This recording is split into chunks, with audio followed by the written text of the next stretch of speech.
Un milliardaire sans cœur a laissé sa fille de 5 ans mourir de froid dans les montagnes. Son cœur défaillait déjà. Les factures médicales l'écrasaient et elle valait 2 millions de dollars morte. Elle est partie sans se retourner. Ce qu'elle ne savait pas, c'est qu'une inconnue l'observait depuis les arbres. Une femme payée pour s'assurer que l'enfant ne quitterait jamais cette forêt vivante. Mais 15 ans plus tard, les lustres brillaient de 1000 feux au gala de charité dratique. Les flashs des appareils photo crépitaient. Les coupes de champagne s'entrechoquaient. Léonore Dron se tenait au centre de tout cela, souriant à la foule, serrant des mains de donatrice, acceptant les louanges pour sa fondation pour la santé des enfants. Une fondation construite sur la mort de sa fille. Les 2 millions qu'elle avait touchés, quand elle était censée être morte, étaient devenus des milliards. Son empire, son héritage, sa réputation immaculée. Ce soir-là, elle était intouchable. Ce soir-là, elle ignorait que la fille qu'elle avait abandonnée se tenait à 6 mètres d'elle. Elle avait changé de nom, s'était infiltrée dans son entreprise, avait appris tous ses secrets, cartographié tous ses mensonges et dans 7 jours, elle l'emmènerait de nouveau dans ces montagnes, à l'endroit exact où elle l'avait laissé mourir. Ce qui s'y passa détruisit tout ce qu'elle avait bâti et tout a commencé avec un cardigan rouge qu'elle pensait ne jamais revoir. Avant de plonger dans cette histoire, dites-nous dans les commentaires d'où vous nous regardez et quelle heure il est chez vous. Et n'oubliez pas de vous abonner à la chaîne pour soutenir le travail qu'on fait ici. Maintenant, laissez-moi vous ramener là où tout a commencé. Luna remarqua le silence en premier. Plus de voitures, plus de bruit de ville, juste le vent, les arbres et sa propre respiration qui ne sonnait pas bien. Trop rapide, trop courte. Elle resserra son cardigan rouge autour d'elle. La laine grattante brûlait contre sa peau. Elle avait mal à la poitrine. Elle se tenait quelques pas devant sur le sentier étroit de la forêt. Son tailleur était trop sombre pour un endroit aussi vide. Elle avait le dos tourné, les épaules crispées.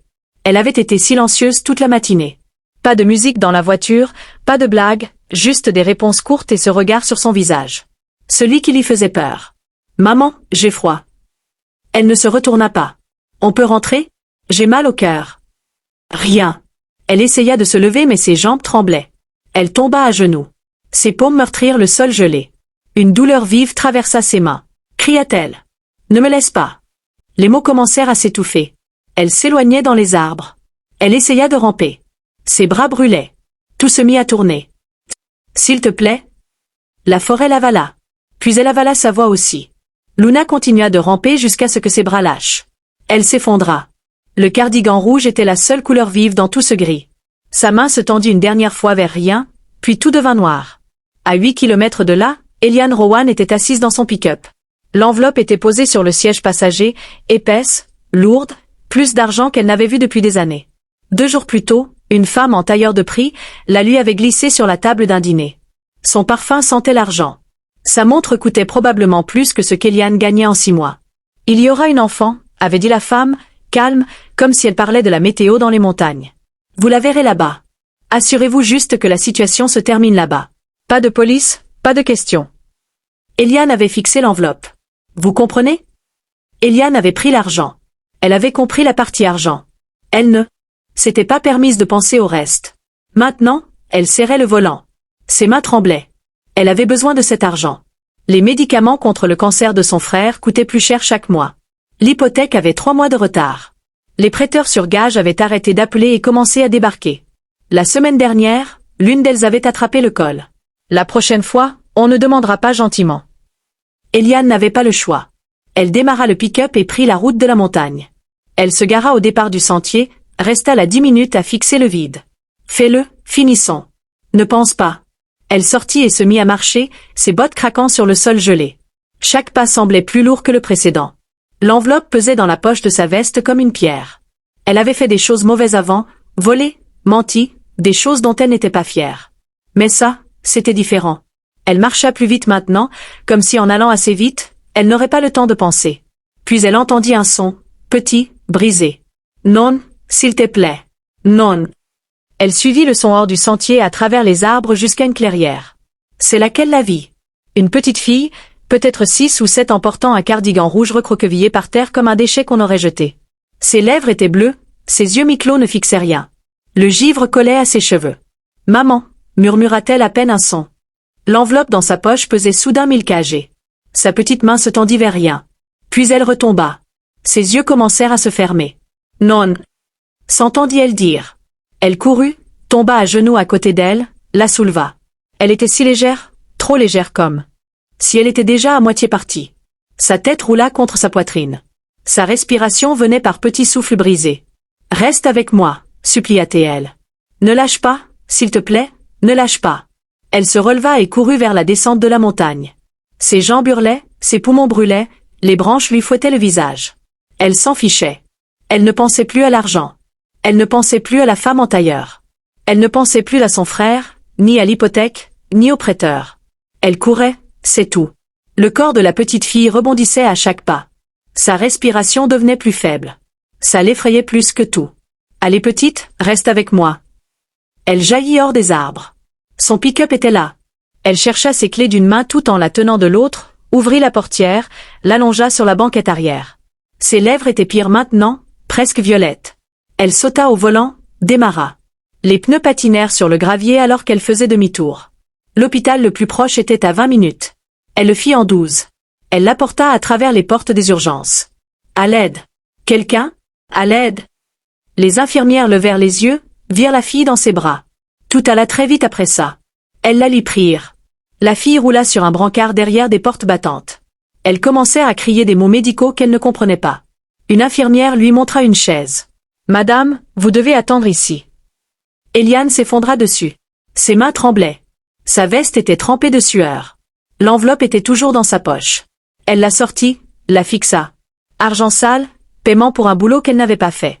Ses mains tremblaient encore quand une infirmière s'approcha avec un presse-papier. « Madame, il nous faut des informations. » « Comment s'appelle-t-elle » Eliane leva les yeux. La question resta suspendue entre elles. Elle ne connaissait pas son vrai nom, mais elle savait que si elle disait la vérité. Si elle disait qu'elle l'avait trouvée abandonnée, il y aurait des questions. Police, enquête et la femme en tailleur cher sauraient qu'Eliane n'avait pas fini le boulot. « Madame, son nom. » La bouche d'Eliane s'assécha. « Luna, dit-elle. » Le mot sortit avant qu'elle puisse le retenir. « Luna Rowan. » L'infirmière l'écrivit. « Et vous êtes » C'était le moment qui allait tout décider. « Je suis sa mère. » L'infirmière l'écrivit. « Asseyez-vous, Madame Rowan. La médecin vous tiendra au courant bientôt. » Elle s'éloigna. Eliane se rassit sur la chaise en plastique. Ses jambes étaient faibles. Son cœur cognait. Qu'est-ce qu'elle venait de faire? Elle avait revendiqué une enfant qu'elle ne connaissait pas. Lui avait donné un faux nom, menti à un hôpital. Elle aurait pu revenir en arrière tout de suite, dire qu'elle s'était trompée, qu'elle l'avait trouvée et avait paniqué, qu'elle n'était pas vraiment sa mère. Mais alors quoi? Elles appelleraient la police. Il y aurait des questions, des enquêtes et la femme en tailleur saurait qu'Eliane avait échoué, qu'Eliane avait sauvé l'enfant qu'elle était payée pour laisser mourir. Eliane sortit l'enveloppe de sa poche, la fixa. Tout cet argent, assez pour résoudre tous les problèmes de sa vie, sauf celui-là. Elle l'a remis dans sa poche et mit sa tête dans ses mains. 1 heure passa, puis 2. Les infirmières couraient. Les machines bipaient derrière les portes fermées. Quelqu'un pleurait dans une autre salle. Eliane restait sur sa chaise à attendre. Finalement, une médecin sortit. Femme plus âgée, les yeux fatigués, blouse tachée de café. Elaine Bondet. Elle va bien. Le visage de la médecin ne laissait rien paraître. Elle est stable pour le moment. Pour le moment. Votre fille souffre d'une grave maladie cardiaque. Vous étiez au courant. On était en train de faire examiner ça. Le mensonge sortit plus facilement qu'elle ne l'aurait cru. La médecin croisa les bras. Elle a eu de la chance que vous l'ayez trouvé quand vous l'avez fait. 30 minutes de plus et on aurait une toute autre conversation. Elle aura besoin de médicaments, continua la médecin. Tous les jours à vie. Contrôle tous les 3 mois. Peut-être une opération plus tard selon l'évolution. Est-ce que je peux la voir? Demanda-t-elle. Dans un instant, mais Madame Rowan, il faut que je sois claire avec vous. Cette maladie est gérable, mais elle est très coûteuse, extrêmement coûteuse. Vous avez une assurance. L'estomac d'Eliane tomba dans ses talons. Je suis dessus. Cette hospitalisation seule va coûter plusieurs milliers de dollars. Les médicaments, environ 300 dollars par mois. Les contrôles, les analyses, les spécialistes, vous regardez une charge financière considérable. Eliane ne répondit pas. Je n'essaie pas de vous effrayer, dit la médecin plus doucement. Je veux juste que vous compreniez ce que vous prenez en charge. Je comprends. Vous avez de la famille qui peut aider? Le père de l'enfant? C'est juste moi, répondit Eliane. La médecin l'observa longuement, hocha la tête. Très bien, suivez-moi. Elles longèrent un couloir, franchirent des portes battantes, passèrent devant des chambres avec des machines qui bipaient et des gens dans des lits. La médecin s'arrêta devant une vitre. Elle est là. Eliane regarda à travers la vitre. Luna était allongée dans un lit d'hôpital. Elle paraissait encore plus petite. Les draps blancs l'avalaient. Des tuyaux partaient de ses bras. Des moniteurs suivaient son rythme cardiaque. Sa poitrine montait et descendait, irrégulière, fragile. Le cardigan rouge était plié sur une chaise dans le coin taché de boue et de larmes. Elle demande sa mère, dit la médecin. Elle a peur, elle est perdue. Elle ne se souvient pas beaucoup de ce qui s'est passé. La gorge d'Eliane s'aserra. Vous pouvez entrer, mais restez bref, elle a besoin d'eux. La médecin s'éloigna. Eliane resta plantée là, à la regarder à travers la vitre. Cette petite fille n'avait aucune idée de qui elle était, aucune idée de l'argent qu'elle avait été payée pour la laisser mourir. Aucune idée d'à quel point elle était passée près de mourir seule dans ces bois. Elle pouvait encore partir, dire la vérité, affronter les conséquences. Mais alors qu'arriverait-il à elle? Retour dans le système, foyer d'accueil, hôpitaux qui s'en foutent, adultes qui la verraient comme un problème. Elle avait été cet enfant-là, passé de main en main, oublié, laissé à apprendre seule à survivre. Elle ne pouvait pas lui faire ça. Eliane poussa la porte et entra. Les yeux de Luna s'ouvrirent lentement, d'abord flous, puis la trouvèrent. « Maman » murmura-t-elle. Le mot la frappa comme un coup de poing dans la poitrine. Elle croyait qu'elle était sa vraie mère, celle qu'il avait laissée dans les bois. « Salut » dit Eliane doucement. Elle s'approcha, tira une chaise. « Comment tu te sens ?»« Les médecins disent que tu vas t'en sortir. Tu as juste besoin de repos. » Elle la fixa vraiment? Elle la regarda. Ses sourcils se froncèrent. « Tu es revenu ?» dit-elle.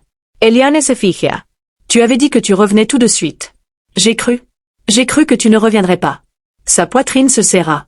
Elle croyait qu'elle était la femme qui l'avait abandonnée et elle lui était reconnaissante d'être revenue. « Je suis là maintenant » dit Eliane. Sa voix se brisa. « Je ne pars plus nulle part. » Elle tendit sa petite main. Elle la prit. Ses doigts étaient si minuscules dans sa paume. « Chaud maintenant. Vivante. »« Promis » murmura-t-elle. Eliane regarda cette petite fille, cet inconnu. Cet enfant qu'elle avait été payée pour laisser mourir. « Promis » Elle sourit un tout petit peu. Puis ses yeux se refermèrent. Eliane resta là à lui tenir la main pendant qu'elle se rendormait. L'enveloppe dans sa poche pesait. Plus lourd que jamais. Elle avait franchi une ligne qu'on ne pouvait pas revenir en arrière, dit un mensonge qu'on ne pouvait pas reprendre, fait une promesse dont elle n'avait aucune idée de comment la tenir, mais en la regardant respirer, en regardant sa poitrine monter et descendre dans ce rythme irrégulier, en la voyant lui faire confiance alors qu'elle n'avait aucune raison de le faire. Elle savait qu'elle avait fait le bon choix, même si ça devait la détruire. 3 jours passèrent avant qu'on laisse Luna quitter l'hôpital. Eliane resta tout le temps, dormit sur la chaise à côté de son lit, mangea de la nourriture des distributeurs. Ignora les appels de son frère qui demandait où elle était. Les infirmières apportèrent des formulaires, des pages et des pages. Papier de sortie, consignes de médicaments, rendez-vous de suivi, facture. Eliane signa tout au nom de Luna Rowan. Son écriture devenait plus brouillonne à chaque signature. Une assistante sociale passa le 2e jour, femme d'âge moyen, les yeux gentils, tenant un presse-papier. « Madame Rowan, juste quelques questions pour nos dossiers. » Le cœur d'Eliane fit un bond. « D'accord. » L'acte de naissance de Luna. « Il nous faut une copie pour le dossier. »« Je l'apporterai à la prochaine visite, » répondit Eliane. « Et ses anciens dossiers médicaux. »« On vient de déménager. Tout est encore dans les cartons. » La femme nota quelque chose. « D'où venez-vous » demanda-t-elle. « Du Nord, petite ville. Vous ne connaissez pas. Encore des notes. »« Et le père de Luna » demanda-t-elle. « Il n'est pas dans le paysage » répondit Eliane. « Je vois. » La femme regarda Luna qui dormait. Elle a toujours eu des problèmes cardiaques. On savait qu'il y avait quelque chose. On économisait pour faire examiner correctement. Le mensonge sortait plus facilement à chaque fois. L'assistante sociale hocha la tête. « Eh bien, vous l'avez amenée juste à temps. Quelques heures de plus. » Elle ne finit pas. Eliane savait ce qu'elle voulait dire. Elle posa encore quelques questions. Eliane répondit à toutes. Elle sembla satisfaite ou peut-être juste fatiguée. En tout cas, elle partit sans insister plus. Quand elle fut partie, Eliane expira l'air qu'elle retenait sans s'en rendre compte. Le 3e jour, une autre médecin entra, plus jeune, plus vive. « Madame Rowan, il faut parler des soins à long terme de Luna. » Elles passèrent tout en revue. Le planning des médicaments, les signes d'alerte, les procédures d'urgence. Elle ne peut pas courir trop fort, pas trop de froid. Le stress est mauvais pour son cœur. Vous devrez la garder calme. Eliane nota tout sur une serviette en papier. C'était son seul papier. Une chose encore, dit la médecin. Ses souvenirs risquent d'être flous un moment. Le trauma, le froid, le manque d'oxygène, ça peut perturber la mémoire. Elle ne se souvient peut-être pas exactement de ce qui s'est passé. C'est permanent, demanda-t-elle. Difficile à dire, certains enfants finissent par tout se rappeler, d'autres jamais. La médecin marqua une pause. Parfois, c'est mieux comme ça. Quand elle partit, Eliane s'assit à côté du lit de Luna. Elle était réveillée maintenant, fixait le plafond. Quand est-ce qu'on rentre à la maison? Demanda-t-elle. Mais oh. Elle le disait comme si elles en avaient une ensemble. Aujourd'hui, dit Eliane. Il prépare tes papiers. On habite où? La question la frappa fort. Elle ne se souvenait pas, ne connaissait plus sa vraie maison, sa vraie mère, sa vraie vie. La médecin avait raison. Le trauma avait emporté des morceaux de sa mémoire. On habite dans les montagnes, dit Eliane prudemment. Petite maison, juste toi et moi. Elle réfléchit. Juste nous deux. Juste nous deux. Et papa? Il n'est plus là. Elle est partie aussi. Le mot resta suspendu. Elle est partie aussi. Luna se tut, puis elle la regarda. Mais toi, tu es revenu. Je suis revenu. Tu ne partiras plus. Non. Elle a cru. Elle le vit dans ses yeux. Elle aurait voulu se croire elle-même. Elles quittèrent l'hôpital cet après-midi-là. Une infirmière roula Luna jusqu'à la sortie. Eliane portait un sac plastique avec son cardigan rouge et 3 flacons de médicaments. La facture s'élevait à 8 000 $. Vous pouvez mettre en place un plan de paiement, dit la femme de la facturation. Elle n'avait pas l'air pleine d'espoir. Je vais trouver. Elle disait ça souvent ces temps-ci. Son pick-up était toujours garé là où elle l'avait laissé. Elle aida Luna à monter côté passager, l'attacha. Elle avait l'air si petite assise là. On va où? Demanda-t-elle. Bonne question. Eliane ne pouvait pas la ramener à son appartement. Son frère y était. Il poserait des questions auxquelles elle ne pouvait pas répondre. Elle roula hors de la ville, loin de tout ce qui était familier, vers une petite ville de montagne où personne ne posait de questions et où on s'occupait de ses affaires. Luna s'endormit contre la vitre. Sa respiration était encore irrégulière, encore fragile.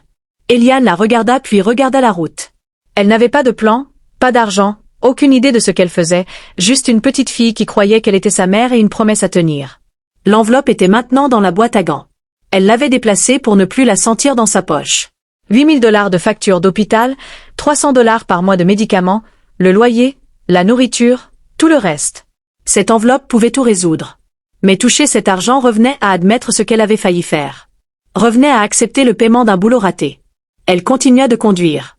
Les montagnes se dressaient devant elle, sombres contre le ciel. Luna bougea, ouvrit les yeux.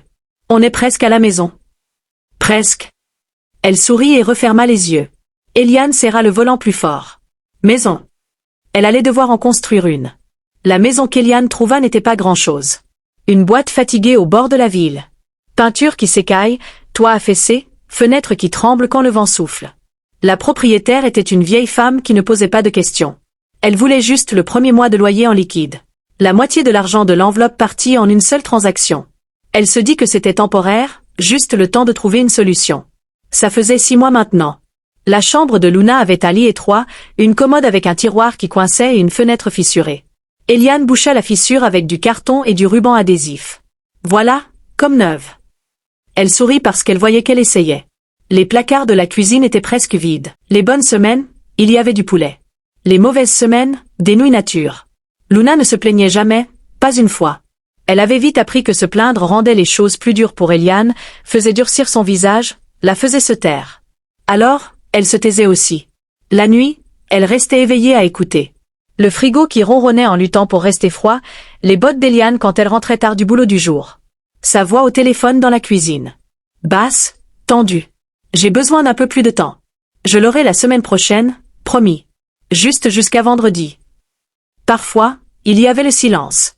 Celui qui fait peur, celui qui ressemble à retenir son souffle sous l'eau. Luna se roulait en boule autour de son cardigan rouge, appuyait son visage dedans, attendait le sommeil. Ce n'était pas la vie dont elle se souvenait avant l'hôpital, avant le froid. Ses souvenirs d'avant étaient flous maintenant. Des morceaux manquants, comme essayer de se rappeler un rêve. Elle se souvenait d'avoir été en sécurité une fois, au chaud, quelqu'un qui chantait. Mais les détails avaient disparu. Tout ce qu'elle avait maintenant, c'était cette maison, cette chambre, cette vie. Et Eliane, qu'elle appelait maman, même si quelque chose dans sa poitrine sonnait faux quand elle le disait. L'école commença à l'automne. Eliane l'accompagna le premier jour, lui tint la main tout le trajet. « Tu vas être génial », dit-elle. Elle voulait la croire. Les autres enfants avaient des sacs à dos neufs, des vêtements neufs, des mamans qui leur faisaient un bisou d'au revoir. Luna avait un sac à dos d'occasion qu'Eliane avait trouvé en fripe et un jean un peu trop court. Elle ne s'intégra pas tout de suite. La maîtresse, Madame Patterson, était assez gentille mais elle avait ce regard, celui que les adultes prennent quand ils voient un enfant en difficulté. Pitié mélangée d'inquiétude. Luna, si tu as besoin de quoi que ce soit, tu peux me parler. Luna hocha la tête. Elle ne le ferait pas. Parler voulait dire question. Question voulait dire mensonge. Le cours de sport était le pire. Elle devait courir des tours de piste. Luna tint la moitié d'un tour avant que sa poitrine commence à faire mal. Elle s'arrêta, s'assit sur la piste. Les enfants la dépassaient en courant. Pourquoi tu t'arrêtes? Déjà fatiguée? La prof de sport trottina vers elle. Ça va Luna? J'ai mal au cœur. Le visage de la prof changea. Va t'asseoir sur les gradins. Tu peux sortir aujourd'hui. Ce n'était pas juste aujourd'hui. Luna s'asseyait presque tous les jours. Les autres enfants remarquèrent. Pourquoi tu joues jamais? Tu es malade ou quoi? Ma mère dit que certaines sont juste paresseuses. La dernière phrase fit mal. Luna n'était pas paresseuse. Elle se battait contre quelque chose qu'elle ne voyait pas, mais elle ne savait pas comment l'expliquer, ne savait pas comment leur faire comprendre. Alors, elle se taisait, mangeait seule, rentrait le plus vite possible. Un jour, elle rentra et trouva Eliane à la table de cuisine. Factures étalées devant elle, tête dans les mains. Elle resta dans l'encadrement de la porte, silencieuse. Elle leva les yeux, essaya de sourire et échoua. Salut petite, l'école ça a été. Paf, répondit Luna. Elle retourna aux factures. Elle voyait les chiffres, tous en rouge, tous furieux. On va s'en sortir, demanda-t-elle. Eliane la regarda, vraiment regarda et pour la première fois, elle vit à quel point elle était fatiguée, à quel point elle avait peur. Oui, dit-elle, encore un mensonge. Elle le savait. Elle le savait, mais elles faisaient toutes les deux semblant. Cette nuit-là, Luna l'entendit au téléphone. Voix plus basse que d'habitude. Je peux faire les week-ends, double poste, tout ce que vous voulez. S'il vous plaît, j'ai une gamine à nourrir. Silence encore. Merci. Merci beaucoup. Quand elle raccrocha, elle l'entendit expirer longuement, puis autre chose, un son qu'elle ne lui avait jamais entendu. Elle pleurait doucement, prudemment, comme si elle ne voulait pas qu'elle entende. Luna tira la couverture sur sa tête et ferma très fort les yeux. Elle voulait aider, voulait arranger les choses, mais elle n'était qu'une gamine avec un cœur cassé et une vie qui n'avait aucun sens. Tout ce qu'elle pouvait faire, c'était essayer de ne pas être un poids, essayer de ne pas coûter trop cher, essayer de ne pas trop demander, essayer d'être petite. Elle était douée pour être petite. Les mois passèrent entraînant. Eliane faisait des chantiers, lavait la vaisselle, tout ce qui payait en liquide. Ses mains toujours écorchées, ongles noirs, dos voûté. Certaines semaines, l'argent suffisait presque. La plupart du temps, non. Les médicaments coûtaient 3 cents par mois. Comme une horloge, pas négociable. Luna en avait besoin pour vivre. Alors Eliane faisait marcher la magie, mais elle voyait le prix sur son visage. Dans sa démarche, dans les fois où elle oubliait de manger parce qu'il n'y en avait pas assez pour deux. Une nuit, elle remit la moitié de son assiette dans la sienne quand elle avait le dos tourné. J'ai plus faim. Elle mentit. Elle savait mais elle mangea quand même parce que c'est ce que font les gens cassés. Ils prennent soin les uns des autres comme ils peuvent. Ils font semblant que c'est assez. Quand Luna eut 8 ans, elle avait passé plus de temps à l'hôpital que la plupart des enfants de son âge. Contrôle tous les 3 mois, prise de sang, moniteur cardiaque, médecin qui la piquait pendant qu'elle restait immobile et faisait semblant que ça ne faisait pas mal. Eliane prenait congé à chaque fois, perdait un salaire qu'elle ne pouvait pas se permettre de perdre, mais elle ne manquait jamais un rendez-vous. Les médecins disaient toujours la même chose. Son cœur était faible. Il fallait faire attention. Fièvre, douleur thoracique, difficulté à respirer égale urgence immédiate. Ça arriva plus souvent que Luna voulait l'admettre. 2 fois cette année-là, elle se réveilla au milieu de la nuit, incapable de bien respirer. Eliane la conduisit aux urgences les 2 fois. Elle restait des heures dans ces salles d'attente trop lumineuses. Eliane lui tenant la main, Luna essayant de ne pas pleurer parce que pleurer faisait plus mal à la poitrine. « Tu es costaud » disait-elle. « Tu as survécu pire que ça. » Elle la croyait même quand son corps ressemblait à une prison dont elle ne pouvait pas s'échapper. L'école devint plus difficile en grandissant, pas les cours. Luna était intelligente. Sa mémoire était parfaite. Elle lisait une fois et se souvenait de tout à jamais.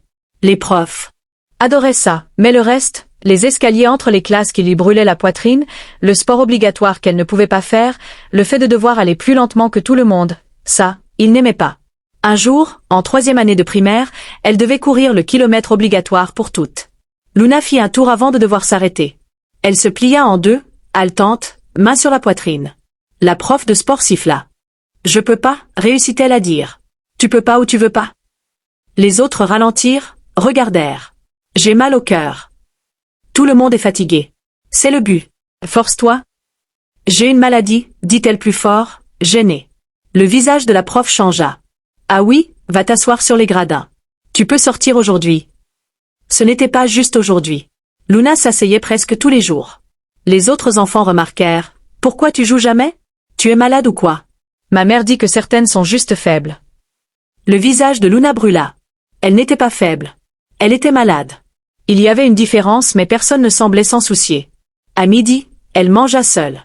Pas parce que les enfants étaient exactement méchants, plutôt parce qu'elle était différente, silencieuse, toujours fatiguée, toujours à l'écart. Difficile de se faire des amis quand on ne peut pas faire ce que tout le monde fait. Elle mangeait lentement, consciente de chaque battement de son cœur. Parfois, il sautait ou trébuchait ou battait trop vite sans raison. Ces moments l'effrayaient plus qu'elle ne le montrait. Elle fermait les yeux et comptait ses respirations jusqu'à ce que ça passe. 1, 2, 3. Calme-toi. Ça passait toujours. Mais si un jour ça ne passait pas?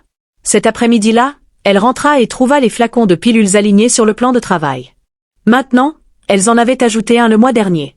À côté, une pile de papier, factures, tout tamponné en rouge. Échéance dépassée, dernier avis, coupure imminente. Mise en garde. Luna les fixa, fit le calcul dans sa tête. Ces médicaments coûtaient 9 cents par mois maintenant. 3 pilules fois $300 chacune. Eliane gagnait peut-être $2000 les bons mois. Loyer 6 cents. Il restait $500 pour tout le reste. Nourriture, essence, électricité, eau, téléphone. Les chiffres ne marchaient pas.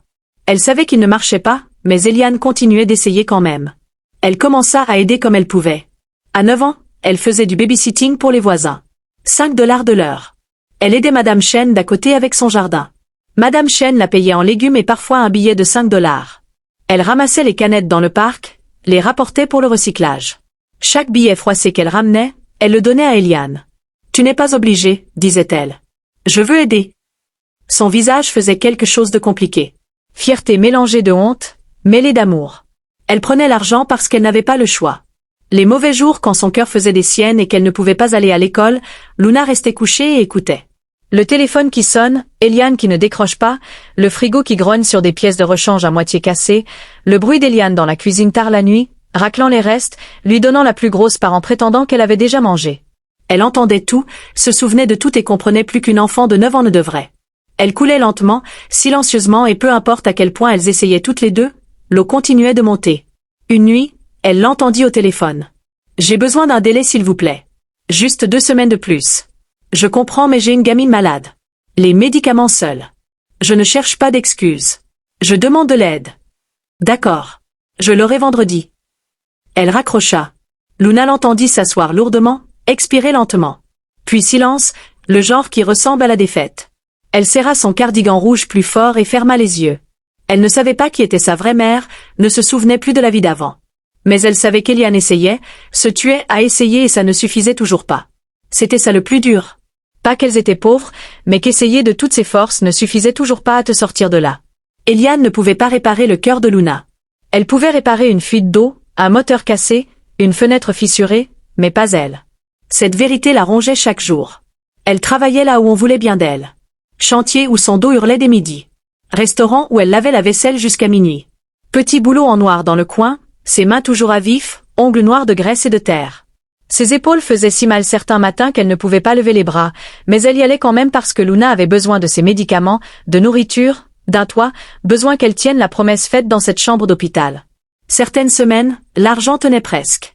Elle comptait les billets sur la table de cuisine et se disait que peut-être, juste peut-être, ce mois-ci ça irait.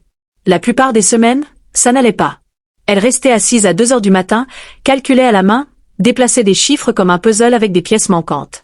Loyer plus médicaments plus nourriture plus électricité égale toujours plus que ce qu'elle avait. Une nuit très tard, après que Luna fut couchée, Eliane sortit la vieille boîte à outils en métal de sous son lit. Elle la gardait cachée là, ne la touchait jamais, sauf quand elle n'avait plus le choix. Dedans, sous les clés rouillées et les câbles emmêlés, il y avait l'enveloppe, toujours épaisse, toujours pleine. Elle n'avait pas dépensé un seul billet, pas un. Elle la sortit maintenant, la fixa dans la lumière faible. $7000 restants, peut-être plus. Elle avait arrêté de compter après le premier loyer. Cet argent pouvait effacer la dette d'hôpital qui grossissait. Réparer le toit avant l'hiver, acheter à Luna des chaussures qui lui allaient vraiment. Au lieu de celles trop petites qu'elle portait sans se plaindre. Elle n'avait qu'à le prendre. Simple, sauf que ce n'était pas simple du tout. Cet argent avait un prix, une signification. C'était le paiement d'un boulot. Un boulot horrible qu'elle avait failli faire. Prendre cet argent revenait à admettre quelque chose, à accepter ce qu'elle avait été engagée pour faire, à dire que c'était ok. Je peux pas, murmura-t-elle pour elle-même. Je peux pas. Elle se souvenait de Luna dans ce lit d'hôpital. Petite, fragile, yeux vitreux de fièvre et de peur, la façon dont elle avait agrippé sa chemise avec sa toute petite main. Ne me laisse pas, avait-elle chuchoté. Elle avait promis qu'elle ne le ferait pas, mais d'une certaine façon prendre l'argent, c'était encore la laisser.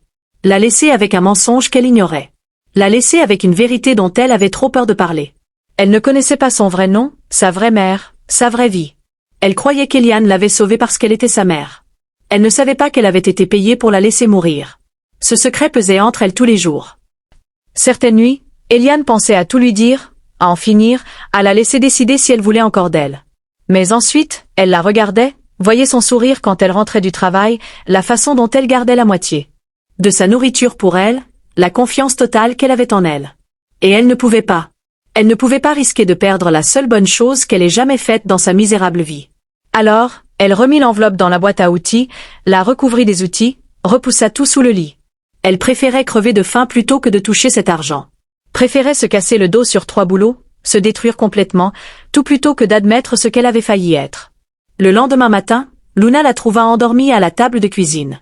Encore en vêtements de travail, bottes aux pieds, factures étalées devant elle, tampons rouges partout. Elle resta dans l'encadrement de la porte à la regarder. Son visage semblait plus vieux qu'il ne devrait. Rides autour des yeux, cheveux gris qui n'étaient pas là un an plus tôt. Elle se détruisait pour elle. Elle le savait et elle ne savait pas comment l'arrêter. Elle s'approcha doucement, ramassa sa veste par terre, trouva un billet de 20 $ dans la poche. Le travail d'hier. Elle le prit, l'ajouta au bocal sous son lit où elle gardait l'argent du babysitting et des petits boulots. 45 $ maintenant. Pas assez pour changer quoi que ce soit, mais elle continuait d'épargner quand même parce qu'elle devait faire quelque chose. Eliane se réveilla 1 heure plus tard. Luna préparait le petit déjeuner. 2 œufs, un chacune. Salut petite. Salut. Elle ne parla pas de l'argent. Elle ne parla pas d'avoir dormi à la table. Elles firent toutes les deux comme si tout allait bien. C'est ce qu'elle faisait. Faire semblant parce que la vérité était trop lourde à dire à voix haute. Alors, elle la portait en silence. Et quelque part dans une grande ville lointaine, une femme en tailleur cher vivait sa vie sans jamais penser à l'enfant qu'elle avait laissé dans les montagnes, sans jamais se demander si elle avait survécu, sans jamais perdre une seule nuit de sommeil. Pendant qu'Eliane perdait. Toutes les siennes. La plupart des gens oublient. Les visages se mélangent, les conversations s'effacent. Hier se mélange à la semaine dernière jusqu'à ce que tout devienne un gros brouillard. Pas Luna. Elle se souvenait de tout. Les mots exacts de Madame Patterson quand elle lui avait rendu un contrôle de maths raté en 3e année, le menu du dîner où Eliane l'avait emmenée pour ses 8 ans. Elle n'essayait même pas de se souvenir. Son cerveau gardait tout. Chaque détail, chaque moment, chaque mot. Au début, ça aidait. Elle n'avait pas besoin d'étudier pour les contrôles. Elle lisait le livre une fois et revoyait les pages clairement dans sa tête le jour de l'examen comme un classeur. Les profs la disaient douée, intelligente, surdouée. Les autres enfants lui demandaient les réponses. Elle était utile comme ça, mais la mémoire ne gardait pas que le bon. Elle gardait tout. Elle se souvenait du garçon en 4e année qui avait dit que ses vêtements sentaient la pauvreté, le ton exact qu'il avait pris, la façon dont les autres avaient ri. Elle se souvenait des sons que les autres oublient. Feuilles sèches qui craquent sous les bottes, branches raclant les fenêtres la nuit, les craquements de pas qui s'éloignent. Ça lui ramenait quelque chose d'avant l'hôpital, d'avant cette vie. Elle les entendait et sentait sa poitrine se serrer. Pas à cause de sa maladie cardiaque, à cause d'autre chose. De la peur peut-être ou d'un souvenir qui essayait de remonter. La nuit, allongée dans son lit, elle fermait les yeux et voyait des formes dans le noir. Arbres, brouillard, sol froid, le dos d'une femme, tailleur sombre qui s'éloigne. Elle ne voyait jamais son visage, juste son ombre, juste le sentiment qu'elle partait. Parfois, elle se réveillait en tendant la main vers quelqu'un qui n'était pas là, en appelant quelqu'un dont elle ne se souvenait pas du nom. Mais ça ne sonnait pas juste. Ne se sentait pas juste parce que la maman de ses rêves n'était pas Eliane. C'était quelqu'un d'autre, quelqu'un qu'elle n'arrivait pas à voir clairement. Elle se disait que c'était juste des cauchemars, juste son cerveau qui déraillait. Mais au fond, elle savait que non. Il s'était passé quelque chose avant qu'Eliane ne la trouve. Quelque chose de grave. Et sa mémoire ne voulait pas le lâcher complètement. Un jour en 5e année, Une fille nommée Amanda apporta de vieilles photos de famille pour les montrer. Des photos d'elle bébé, ses parents qui souriaient. Anniversaire, matin de Noël. C'est moi à 3 ans, dit Amanda en brandissant une photo. Je ne me souviens pas de ce jour-là, mais ma mère dit que c'était ma première fois à la plage. Tout le monde rit, partagea des histoires de photos de bébés et de moments gênants dont il ne se souvenait pas. Et toi, Luna? Tu as des photos de quand tu étais petite? La classe se tut. L'estomac de Luna tomba dans ses talons. Non, dit-elle. Aucune. Les photos ont été perdues quand on a déménagé. Encore un mensonge sur la pile. Mais qu'est-ce qu'elle pouvait dire d'autre?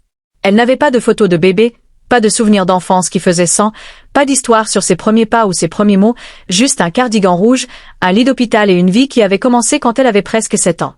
Tout avant ça a été vide ou pire, plein d'ombres et de sons qui ne se connectaient à rien de réel. Après le cours, Amanda vint la voir. C'est triste pour tes photos. Ça va? Tu te souviens de quelque chose quand tu étais toute petite? Luna hésita. Quelques trucs.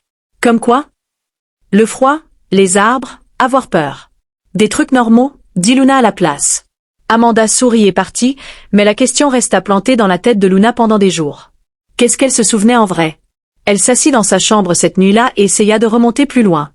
Avant Eliane, avant l'hôpital, avant la maison fissurée. Elle ferma les yeux et se concentra. Il y avait eu de la chaleur une fois. Quelqu'un qui chantait, des mains douces, une voix qui la faisait se sentir en sécurité. Puis ça avait changé. Silence, froid, un trajet en voiture sans musique, peur assise dans sa poitrine comme une pierre, puis la forêt, puis rien. Le vide entre ces moments était énorme, important. Mais quand elle essayait de voir clair, sa tête commençait à faire mal. Son cœur s'accélérait, ses mains tremblaient. Alors, elle arrêtait d'essayer. Certains souvenirs ne voulaient pas être retrouvés. Ou peut-être qu'ils la protégeaient de quelque chose qu'elle n'était pas prête à savoir. Peu importe. Luna apprit à vivre avec les trous dans son passé. Luna apprit à deviner à quel point les choses allaient mal rien qu'en écoutant. Elle entendait tout. Une fois, l'électricité fut coupée. Luna rentra de l'école et la maison était dans le noir. Plus de ronflements du frigo, plus de lumière. Eliane était déjà là, assise à la table avec une bougie entre elles. La compagnie d'électricité s'est trompée, dit-elle. Ils vont réparer demain. Luna savait que ce n'était pas une erreur, mais elle joua le jeu. C'est même sympa, dit-elle en forçant un sourire. Comme du camping. Ouais, comme du camping. Elles mangèrent des sandwichs froids à la bougie. Eliane fixa l'avis de coupure sur le comptoir. Luna faisait semblant de ne pas le voir. L'électricité revint 3 jours plus tard. Après qu'Eliane eut fait un double poste et payé ce qu'elle avait pu racler. Elle n'en parla jamais. Elle non plus. À l'école, Luna commença à remarquer des choses. Les autres avaient des sacs neufs chaque année, des baskets qui ne tombaient pas en morceaux, des boîtes à lunch avec vraiment de la nourriture dedans, pas juste le moins cher du magasin. Elle parlait de vacances, d'anniversaires dans des endroits chics, de trucs que leurs parents leur achetaient juste comme ça. Luna n'était jamais partie en vacances, n'avait jamais eu de fête d'anniversaire. L'an dernier, Eliane lui avait acheté un cupcake à la station-service et y avait planté une bougie. Fait un vœu, petite. Elle avait souhaité assez d'argent pour qu'Eliane n'ait pas à travailler si dur, que son cœur se répare tout seul. Rien ne s'était réalisé. Un jour, une fille, Jessica, lui demanda « Pourquoi tu portes toujours le même jean ?» Luna baissa les yeux. Le jean était trop court maintenant, et effiloché en bas. « Je les aime bien. Ils sont vieux, c'est tout. » Jessica haussa les épaules. « Ma mère dit que les gens qui ne prennent pas soin d'eux ont souvent des problèmes à la maison. » Le mot piqua plus que Luna s'y attendait. Elle voulut dire qu'elle n'avait pas de problème, mais ça aurait été mentir. Elle voulut dire que ce n'était pas une question de soin. C'était une question de pas avoir d'argent, mais ça ressemblait trop à un aveu. Alors, elle ne dit rien, se contenta de partir. En 6e année, Luna travaillait dès qu'elle pouvait. Chaque billet froissé allait dans le bocal sous son lit. Quand elle avait $20 d'économisés, elle les donnait à Eliane. « Tu n'es pas obligée, disait-elle à chaque fois. « Je sais. » Mais elle devait parce que la regarder se détruire était pire qu'être fatiguée. Un samedi, elle garda des enfants 6 heures, gagna $30. En rentrant, elle passa devant une vitrine, vit une veste en promo, chaude, sans trou. La veste d'Eliane se tenait avec du scotch. Elle resta plantée là 10 minutes, à faire les comptes dans sa tête. La veste coûtait $15. Elle n'avait que 12. Elle repartit. Les médicaments étaient plus importants, le loyer était plus important, tout était plus important qu'une veste. Cette nuit-là, elle compta l'argent du bocal. $32. Elle entendit Eliane dans la cuisine au téléphone encore. « Je comprends que c'est en retard. Je demande juste une semaine de plus. S'il vous plaît ?» Pause. J'ai les médicaments à payer. Ma gamine est malade. Elle a besoin. Pause. Je ne cherche pas d'excuses. J'explique. Pause. D'accord. Je l'aurai lundi. Elle raccrocha. Luna l'entendit s'asseoir. Entendit sa respiration inégale, tremblante. Elle prit son bocal et alla dans la cuisine. Tiens, dit-elle en posant les billets sur la table. Eliane leva les yeux. Ils étaient rouges. Tu as travaillé dur pour ça. Toi aussi? Elles se regardèrent. Elle prit l'argent. Pas parce qu'elle voulait, parce qu'elle n'avait pas le choix. Merci, chuchota-t-elle. Luna retourna dans sa chambre. Elle ne pleura pas. Pleurer ne servait à rien, mais elle resta allongée à penser à tous les bruits que fait la pauvreté. Le téléphone qui sonne, le frigo qui se bat, la voix d'Eliane qui baisse à chaque fois qu'elle demande plus de temps, ses propres pas qui passent devant les choses qu'elle veut mais ne peut pas avoir. La pauvreté ce n'est pas juste ne pas avoir d'argent, c'est le bruit des portes qui se ferment, des occasions qui disparaissent, de l'espoir qui rapetisse. Et peu importe à quel point elles travaillaient toutes les deux, ces bruits ne s'arrêtaient jamais. La première fois que Luna la vit, elle faillit laisser tomber l'assiette qu'elle était en train de sécher. Elle avait 13 ans maintenant, travaillait à mi-temps au dîner de Joe après l'école. Vaisselle, table, tout ce qu'on voulait. La vieille télé du dîner pendait dans le coin. Images floues, sont juste assez forts pour couvrir le bruit des clients. Luna rangeait des assiettes propres quand les infos du soir commencèrent. Ce soir, la milliardaire de la tech Léonore Dron organise son gala annuel pour la santé des enfants. Elle leva les yeux. L'écran montrait une femme en tailleur. Noire sur mesure chère, cheveux impeccables, un peu de gris aux tempes. Elle souriait aux caméras mais ses yeux restaient froids, perçants. La main de Luna s'arrêta. Quelque chose se tordit dans sa poitrine. Elle connaissait ce visage. Non, ce n'était pas possible. Elle ne l'avait jamais vu, mais son corps la connaissait. Son cœur se mit à battre plus vite. Mauvais rythme, le genre qui annonce des ennuis. La fondation de Dron a donné plus de 50 millions de dollars aux hôpitaux pédiatriques du pays, continua la journaliste. Son travail est un vrai soutien pour les familles qui luttent avec les frais médicaux. Famille. Frais médicaux. La poitrine de Luna se resserra sur l'assiette. La caméra zooma sur son visage. Elle serrait une main, même sourire froid. Sa vision se troubla sur les bords. Elle entendit quelque chose, pas de la télé, de l'intérieur de sa tête. Une voix basse, lointaine. Reste là. Je reviens tout de suite. Ses genoux fléchirent. Sky, appela Joe depuis derrière le comptoir. Ça va? Cette assiette ne va pas se sécher toute seule. Elle cligna des yeux. Le son dans sa tête s'arrêta. Elle se força à détourner le regard de la télé, finit de sécher l'assiette, la rangea, mais ses mains tremblaient. Elle ne pouvait pas arrêter d'y penser. Cette nuit-là, allongée dans son lit, elle revit son visage, entendit cette voix. Ça n'avait aucun sens. Elle n'avait jamais croisé de milliardaire, jamais été près de quelqu'un comme ça. Mais quelque chose était connecté, quelque chose qu'elle ne pouvait pas expliquer. Elle se leva, alla dans la cuisine où Eliane gardait son vieil ordinateur portable. L'écran était fissuré mais il marchait encore. Elle tapa le nom dans la barre de recherche, Léonore Dron. Des pages de résultats, articles sur son travail caritatif, photos d'Andé, soirée chic, discours sur l'aide aux enfants. Luna fit défiler tout ça. Puis elle trouva un vieil article d'il y a 15 ans, une photo de Léonore à côté d'un homme. Il tenait un bébé emmitouflé dans une couverture rouge. Sa poitrine se serra encore. Pas à cause de son cœur, à cause d'autre chose. La couverture rouge. Elle regarda à travers la chambre, son cardigan accroché sur la chaise. Rouge, usé, rapiécé par endroits. Même rouge. Non, c'était dingue. Plein de gens ont des couvertures rouges, mais elle n'arrivait pas à chasser le sentiment. Elle cliqua sur la photo, essaya de lire la légende. La plupart étaient coupés. Léonore Dron avec. Le reste manquait. Elle chercha d'autres photos, d'autres articles sur sa vie privée. Rien. Tout parlait d'affaires. Charité, succès. Aucune mention de famille, d'époux, d'enfants, comme si sa vie personnelle n'existait pas ou comme si elle avait effacé. Le lendemain matin au petit déjeuner, Luna observa Eliane attentivement. Elle était à table avec son café, regardait son téléphone. Même routine. « Je peux te poser une question ?» dit-elle. « Bien sûr. Tu sais qui est Léonore Dron ?» La main d'Eliane se figea une fraction de seconde. Si vite que la plupart des gens n'auraient rien vu, mais Luna voyait tout. « Qui ?» dit-elle, jamais entendu parler. Sa voix était plate, trop plate. Elle était aux infos hier. Elle fait de la charité pour les enfants malades. Eliane but une gorgée de café. Ne la regarda pas. Eh bien tant mieux pour elle. J'ai l'impression de l'avoir déjà vue. Eliane leva les yeux.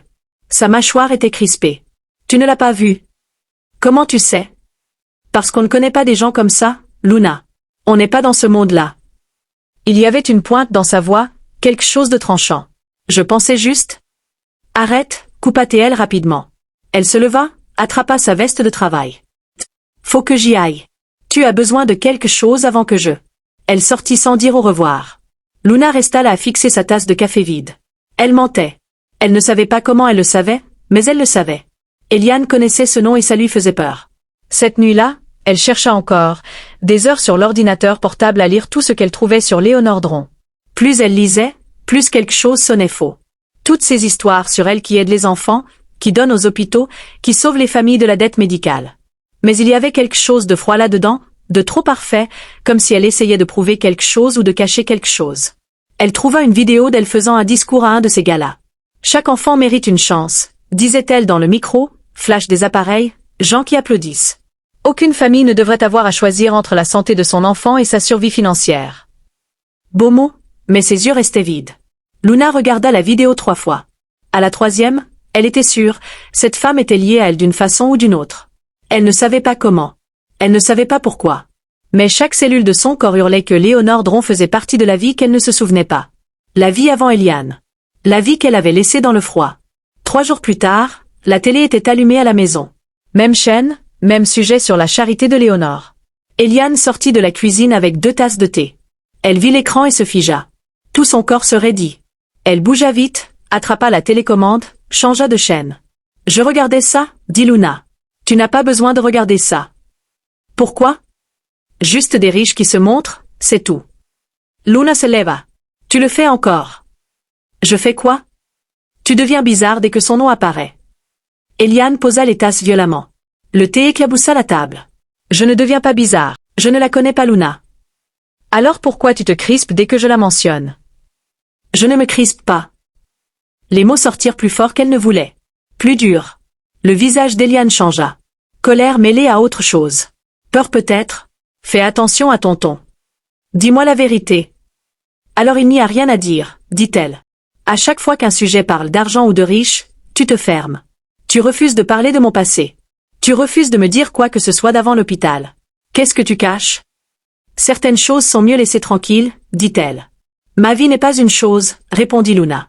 Elle criait maintenant, ne pouvait plus s'arrêter. Je mérite de savoir d'où je viens, qui j'étais, pourquoi je ne me souviens de rien avant mes 7 ans. La mâchoire d'Eliane se crispa. Tu veux la vérité? La vérité, c'est que tu as failli mourir. Je t'ai trouvé et je t'ai sauvé. C'est tout ce qui compte. Ce n'est pas tout ce qui compte. Et ma vraie famille, mon vrai nom? Et si quelqu'un me cherchait? Personne ne te cherche. Les mots sortirent trop vite. Trop sûr. Luna recula d'un pas. Comment tu sais ça? Eliane comprit son erreur. Son visage blêmit. Comment tu sais que personne ne me cherche, sauf si tu sais quelque chose que tu ne me dis pas? Elle utilisa son prénom. Pas maman. Qu'est-ce que tu as fait? Je t'ai sauvé la vie. Ce n'est pas ce que je t'ai demandé. Elle se détourna, passa les mains dans ses cheveux. Tu ne comprendrais pas. Essaie toujours. Non. Pourquoi? Parce que tu vas me haïr. Sa voix se brisa. Elle se retourna, les yeux rouges. Tu vas me haïr et tu vas partir et je ne peux pas. Elle s'arrêta, respira fort. Je ne peux pas te perdre. La colère de Luna faiblit. Elle ne l'avait jamais vue comme ça, en train de se briser, désespérée. Qu'est-ce que tu as fait? Demanda-t-elle encore plus doucement. Eliane secoua la tête. Je ne peux pas te le dire. Pas encore. Peut-être jamais. Ce n'est pas juste, dit-elle. La vie n'est pas juste, Luna. Tu le sais mieux que personne. Le mot piqua. Elle attrapa sa veste. Tu vas où? Door. J'ai besoin d'air. Elle sortit en claquant la porte, resta sur le porche. Respiration rapide, cœur qui battait trop vite, le mauvais genre. À l'intérieur, elle entendit un bruit de quelque chose qui se casse. Eliane qui frappait la table peut-être ou qui jetait un truc. Puis silence. Elle s'assit sur les marches. Pour la première fois depuis des années, elle se demanda si Eliane était vraiment sa mère ou si c'était juste un mensonge de plus dans une vie faite de mensonges. Les années d'adolescence de Luna n'arrivèrent pas avec des transformations miraculeuses ou des miracles. Elles arrivèrent avec de l'épuisement. À 14 ans, elle travaillait 20 heures par semaine en plus de l'école. Babysitting, aide aux devoirs, vaisselle au dîner dès que Joe avait besoin. Les devoirs se faisaient dans le bus ou tard la nuit pendant qu'Eliane ronflait sur le canapé, encore en botte de travail. Elle grandit plus vite que son corps n'était prêt. Sa maladie cardiaque ne disparut pas comme par magie non plus. Certains jours allaient. D'autres l'envoyaient aux urgences.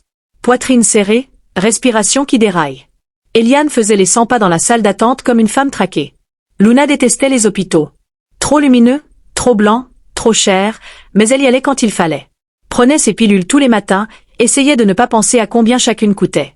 La dispute avec Eliane laissa une fissure entre elles qui ne se referma jamais complètement. Elles vivaient toujours ensemble, mangeaient encore face à face, faisaient semblant que tout allait bien, mais quelque chose avait changé. Elle ne l'appelait plus maman. Juste Eliane. Elle le remarqua, ne dit rien, mais elle vit que ça la blessait. Tant mieux, pensa-t-elle parfois. Puis elle se sentit coupable d'avoir pensé ça. L'école devint son refuge, pas la partie sociale. Elle ne s'intégrait toujours pas, mangeait toujours seule, portait toujours des vêtements qui ne matchaient pas vraiment parce qu'elle achetait le moins cher en fripe. Mais les cours, ça elle pouvait. Sa mémoire rendait tout facile. Lire une fois, se souvenir pour toujours. Les profs commencèrent à le remarquer, la poussèrent vers les classes avancées, parlèrent université comme si c'était possible. Luna ne se permit pas d'espérer. L'université coûtait de l'argent qu'elle n'aurait jamais. Mais elle étudiait quand même tard le soir à la bibliothèque. Elle apprit seule ce que l'école n'enseignait pas. Code de base, éducation financière, comment fonctionnent les systèmes, comment circule l'argent. Elle ne savait pas encore pourquoi ça comptait. Juste que le savoir était la seule chose que la pauvreté ne pouvait pas lui prendre. Un soir, elle resta tard pour un exposé. L'écran de veille de l'ordinateur de l'école clignota sur le logo Dratic. Son estomac tomba. Le système Internet de l'école tournait sur la technologie Dratic offerte par la fondation de Léonore Dron 3 ans plus tôt. Elle fixa le logo jusqu'à ce que la bibliothécaire lui dise que c'était l'heure de fermer. En rentrant, elle ne pouvait penser à rien d'autre. Le nom de Léonore était partout dès qu'on commençait à regarder. Technologie, charité, hôpitaux, école, comme si elle voulait toucher chaque partie de la société ou la contrôler. Elle voulut redemander à Eliane, exiger des réponses, mais la dernière dispute avait assez fait mal. Alors, elle se tut et le silence devint plus lourd chaque année. À 16 ans, elle eut son premier vrai salaire. Saisie de données à distance, horaire flexible, 10 $ de l'heure. Pas énorme, mais c'était à elle. Elle commença à épargner autrement. Plus de billets dans un bocal, un vrai compte en banque, des projets. Elle ne savait pas encore quel projet, juste qu'elle avait besoin d'options parce que vivre comme ça, à peine survivre, à un accident de santé de tout perdre, ce n'était plus tenable. Il fallait que quelque chose change. Eliane remarqua qu'elle s'éloignait, travaillait plus, parlait moins. « Ça va petite ? » ?»« Ça va. » Même conversation, jour différent. Elle voulait arranger les choses, elle le voyait, mais elle ne savait pas comment. Elle non plus. La vérité était là entre elles comme un mur qui grandissait chaque année. Une nuit, elle rentra tard du travail, trouva Eliane à la table de la cuisine, bourrée. Elle ne buvait jamais, ne pouvait pas se le permettre, mais elle était là, bouteille devant elle, tête dans les mains. Elle leva les yeux, rouge, visage ravagé. « Je suis désolée, » bredouilla-t-elle. « De quoi ? » ?»« De tout. Tu aurais eu droit à mieux. » Luna resta dans l'encadrement de la porte, ne savait pas quoi faire. « J'aurais dû te le dire, » continua-t-elle. « J'aurais dû être honnête dès le début. » Son cœur bondit. « Me dire quoi ? » Elle secoua la tête. « Je ne peux pas te faire ça. Tu es la seule bonne chose que j'ai faite dans ma vie. La seule et c'est bâti sur. » Elle s'arrêta, avala quelque chose de cassé. « Bâti sur quoi ?» Elle ne répondit pas, posa juste sa tête sur la table. Luna attendit, espérant qu'elle continue, qu'elle dise enfin tout. Mais elle s'endormit à la place. Elle resta là longtemps à la regarder. Puis elle alla dans sa chambre, sortit son ordinateur, chercha encore Léonore Dron. Cette fois, elle creusa plus profond après les gros titres caritatifs, après les histoires de succès. Elle trouva des petits articles, des histoires. Enterrée, des mentions d'une fille décédée il y a des années. Pas de détails, juste une note en bas de biographie. Aucun membre de la famille proche survivant. Luna tremblait en lisant, une fille morte. L'âge correspondait, la chronologie collait, mais c'était impossible. Elle était vivante. À moins qu'on l'ait déclarée morte alors qu'elle ne l'était pas. À moins qu'on l'ait effacée. La pièce devint trop petite, trop chaude. Son cœur fit son truc irrégulier, le dangereux. Elle ferma l'ordinateur, s'allongea, essaya de respirer, mais le sommeil ne vint pas. Juste des questions et la certitude grandissante que tout ce qu'elle croyait savoir sur sa vie était un mensonge. L'habitude devint obsession. À 17 ans, Luna passait chaque minute libre à étudier Dratic Global. Pas parce qu'elle avait une preuve, pas parce qu'elle savait avec certitude, mais parce que cette entreprise ressemblait à une ombre qui suivait sa vie. Quelque chose était relié, quelque chose clochait. Elle commença par les trucs publics, rapports annuels, communiqués de presse, annonces caritatives. Tout semblait propre à la surface. Parfait même. Mais Luna avait appris que parfait voulait souvent dire caché. Elle creusa plus profond. Déclarations financières qui ne collaient pas tout à fait. Événements caritatifs qui coûtaient plus cher à organiser qu'ils ne rapportaient. Documents fiscaux avec des trous bizarres. Rien d'illégal exactement, juste décalé, comme si quelqu'un était très doué pour faire paraître les choses meilleures qu'elles n'étaient. Plus elle lisait sur Léonore, moins elle l'aimait. Chaque interview était la même. Elle parlait d'aider les gens, mais on aurait dit qu'elle s'en fichait. Ses yeux restaient froids sur chaque photo. Son sourire n'atteignait jamais ses yeux. Une nuit, elle trouva un vieil article d'il y a 12 ans qu'Andratic était plus petite avant que Léonore devienne célèbre. L'article mentionnait une tragédie personnelle qui avait motivé son travail caritatif. Après la perte de sa fille, Dron a consacré sa vie à faire en sorte qu'aucun enfant ne souffre comme elle. Luna le lut 3 fois. Sa fille, celle censée être morte. Elle cliqua, trouva d'autres mentions toujours vagues, jamais détaillées. Juste la fille décédée de Dron ou la perte tragique qui a tout changé. Pas de nom, pas de photo, pas d'infos réelles. Comme si on l'avait effacé des archives publiques. Elle ouvrit une nouvelle recherche, tapa soigneusement. Certificat de décès de la fille de Léonore Dron. Registre public. Les actes de décès sont publics dans la plupart des États. Elle chercha des heures, différentes bases, différentes années. Rien. Pas d'acte de décès, pas d'avis de décès, pas d'annonce funéraire. Soit il était scellé, soit il n'existait pas. À 3 heures du matin, elle trouva enfin quelque chose. Un article d'archives d'un petit journal local il y a 15 ans. À peine un paragraphe. Fille de la milliardaire disparue après un incident en montagne. Recherches abandonnées après 3 jours. Présumées, pas confirmées. Les mains de Luna tremblaient en lisant le reste. En raison des conditions météo sévères et de la difficulté du terrain, les efforts de récupération ont été suspendus. Dron a publié un communiqué demandant le respect de sa vie privée pendant cette période difficile. Pas de corps retrouvé, pas de confirmation, juste présumée morte et puis plus rien. L'histoire disparut après ça. Pas d'article de suivi, pas de rapport d'enquête, rien. Comme si quelqu'un l'avait enterré, fait disparaître. Son cœur battait mal. Elle remonta une photo de Léonore de cette époque, trouva une d'un service commémoratif. Elle avait l'air triste, convenable, comme une mère en deuil doit avoir l'air. Mais quelque chose dans ses yeux la gênait. Même visage, même cardigan. Léonore Dron était sa mère et elle l'avait laissée dans ces montagnes pour mourir. Puis déclarée morte alors qu'elle avait survécu. Elle rentra dans un état second. Eliane était au travail. La maison vide. Luna scotcha l'article imprimé au mur de sa chambre, le fixa. Tout faisait sens maintenant. Pourquoi Eliane paniquait dès qu'elle parlait de Léonore? Pourquoi elle avait cette enveloppe d'argent? Pourquoi elle avait menti sur tout? On l'avait payée pour qu'elle meure mais elle l'avait sauvée à la place. Lui avait donné un nouveau nom, une nouvelle vie. L'avait protégée d'une femme qui voulait la voir disparaître. Luna s'assit sur son lit, serra son cardigan rouge contre elle. Le même que sur la photo, celui qu'elle portait quand Léonore l'avait abandonnée. Elle l'avait gardé toutes ces années sans savoir pourquoi. Maintenant, elle savait. C'était une preuve. Preuve qu'elle était Luna Dron. La fille censée être morte mais qui ne l'était pas. Et quelque part là dehors, Léonore vivait sa vie parfaite, recevait des louanges pour son travail caritatif, pour aider les enfants malades pendant que sa propre fille, celle qu'elle avait abandonnée, survivait à peine avec des miettes. La colère qui monta dans sa poitrine était brûlante, tranchante.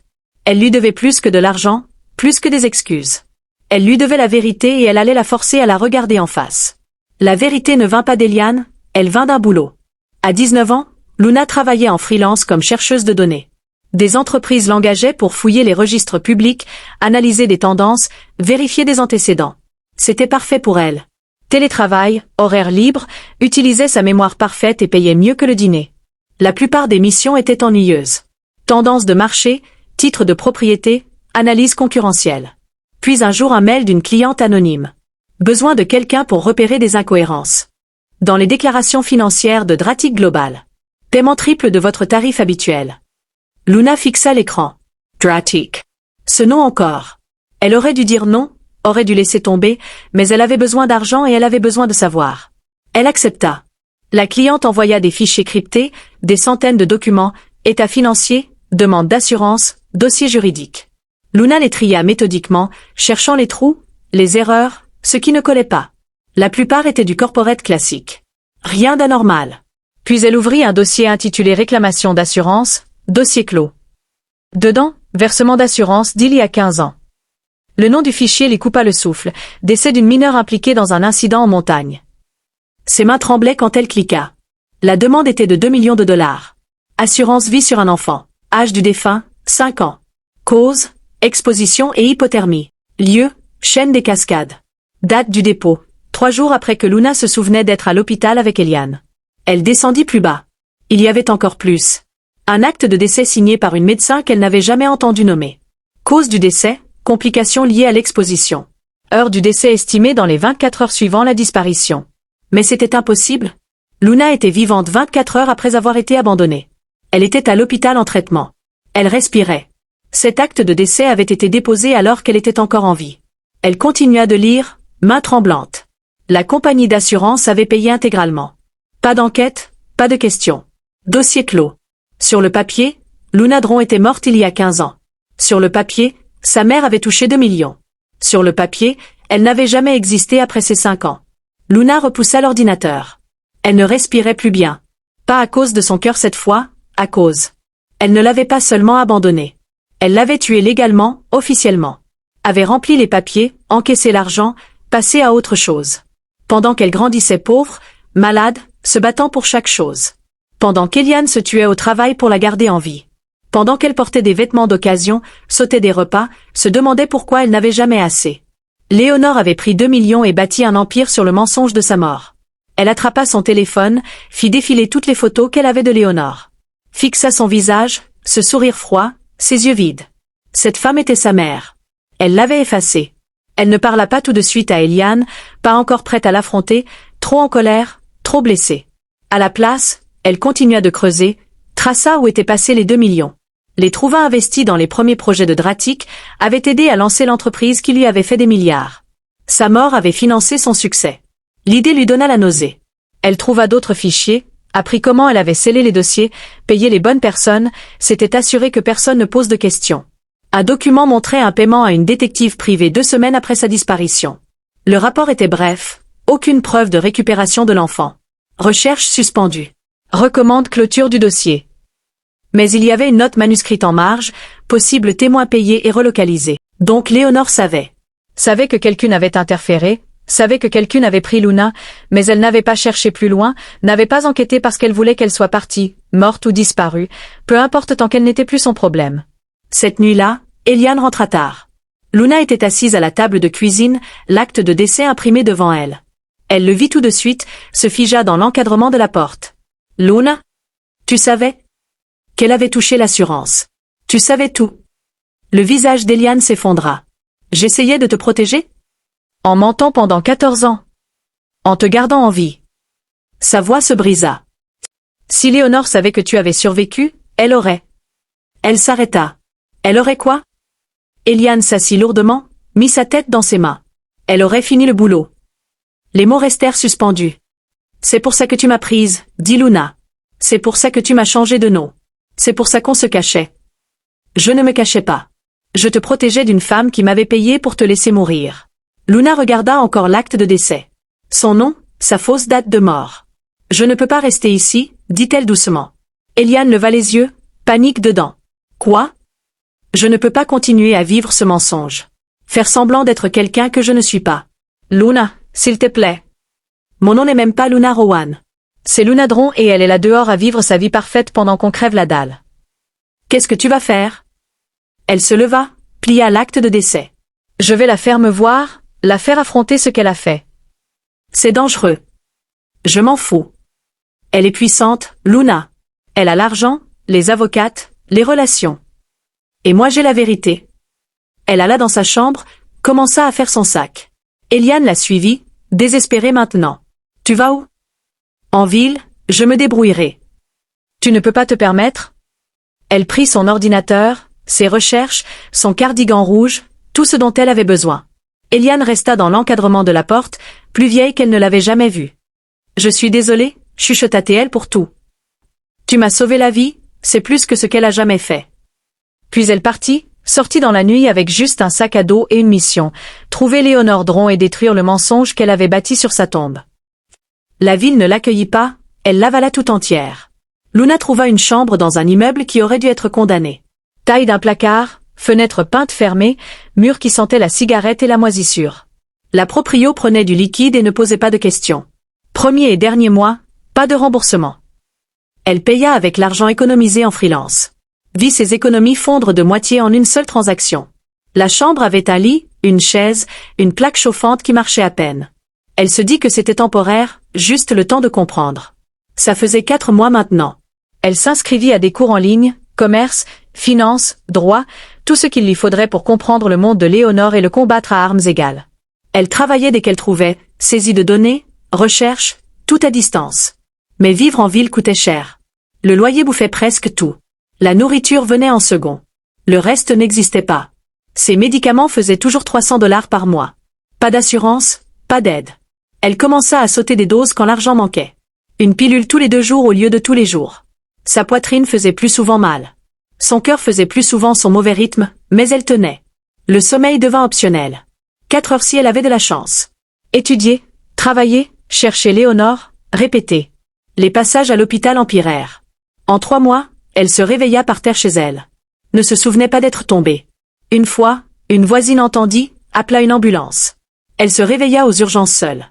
Lumière fluorescente bourdonnante au-dessus. « Vous êtes gravement anémiée ?» dit la médecin. « Quand avez-vous mangé correctement pour la dernière fois ?» Elle ne se souvenait plus. « Vous devez prendre vos médicaments tous les jours, pas quand vous en avez envie. »« Je sais. Vous avez quelqu'un qu'on peut appeler ?» Elle pensa à Eliane, pensa à l'appeler. Mais elle était partie, avait choisi, ne pouvait plus revenir maintenant. « Non, dit-elle. Personne. » La facture fut de $3000. Elle mit en place un plan de paiement qu'elle savait ne jamais finir. Elle manquait à Eliane plus qu'elle voulait l'admettre.